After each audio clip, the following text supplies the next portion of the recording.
Iran के खिलाफ एक लड़ाई शुरू हो चुकी है, लेकिन ये कोई आम लड़ाई नहीं है। ये मिसाइलों से नहीं, बल्कि पैसों से लड़ी जा रही है। हाँ, तोपे और टैंक सब तैयार हैं, पर पहला हमला है इकोनॉमिक। चलिए इस पूरी स्ट्रैटेजी को परत दर परत समझते हैं। जरा इस तस्वीर को देखिए। अमेरिकी सेना पूरी तरह से तैयार है।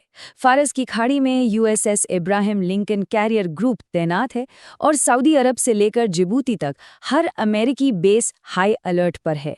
माहौल एकदम जंग जैसा है। लेकिन एक बात साफ है, मिसाइलें भले ही तैयार हों, पहला हथियार बम और गोलियों वाला नहीं है। ये एक आर्थिक हमला है। दुनिया को एक सीधा सा अल्टीमेटम दे दिया गया है। ईरान के साथ व्यापार करोगे तो इसकी बहुत भारी कीमत चुकानी पड़ेगी। तो इस आर्थिक घेराबंदी के पीछे की सोच क्या है?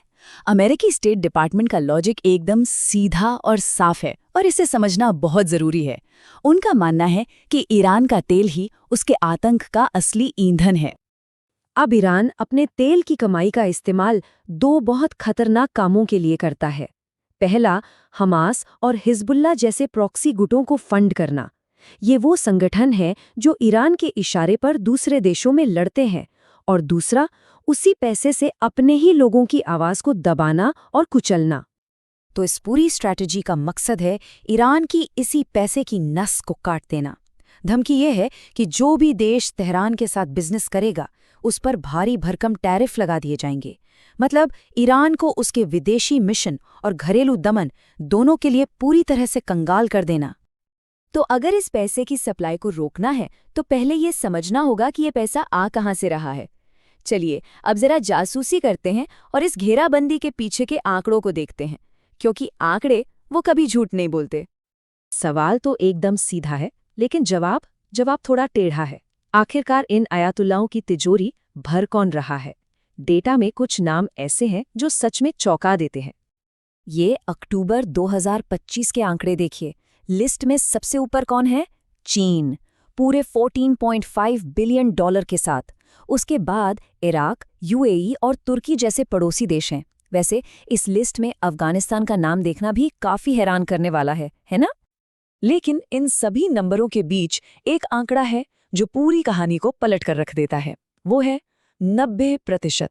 जी हाँ, ईरान के कुल तेल का 90% हिस्सा सिर्फ और सिर्फ एक देश खरीदता है, और वो है चीन।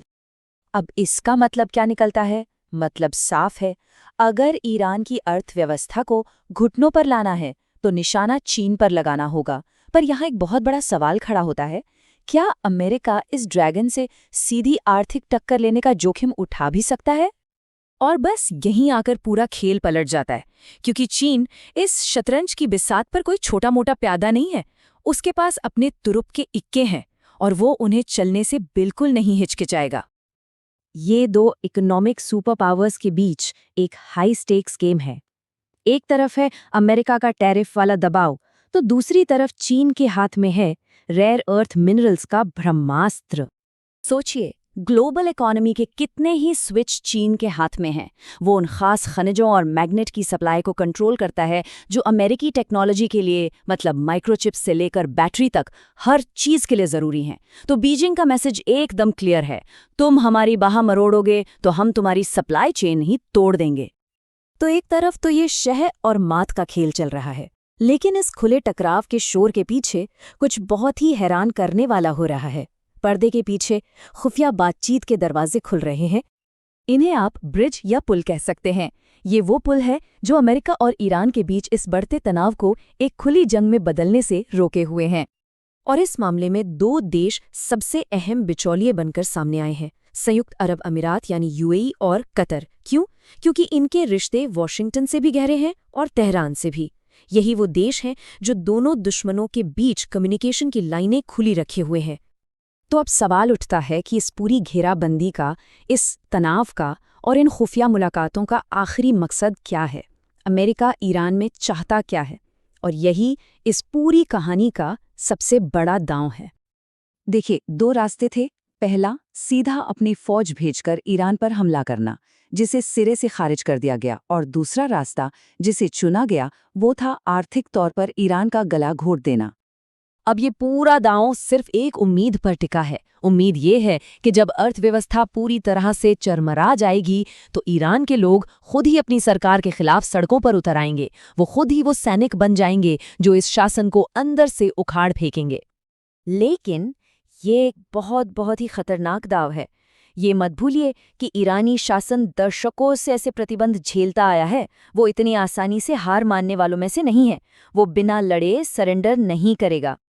तो घेराबंदी तो हो चुकी है, दबाव लगातार बढ़ रहा है, पर वो सबसे बड़ा सवाल वो अब भी हवा में है। क्या ये शासन अंदर से ही ढह जाएगा या ये पूरा दांव उल्टा पड़ जाएगा? इस कहानी का अंजाम अभी लिखा जाना बाकी है।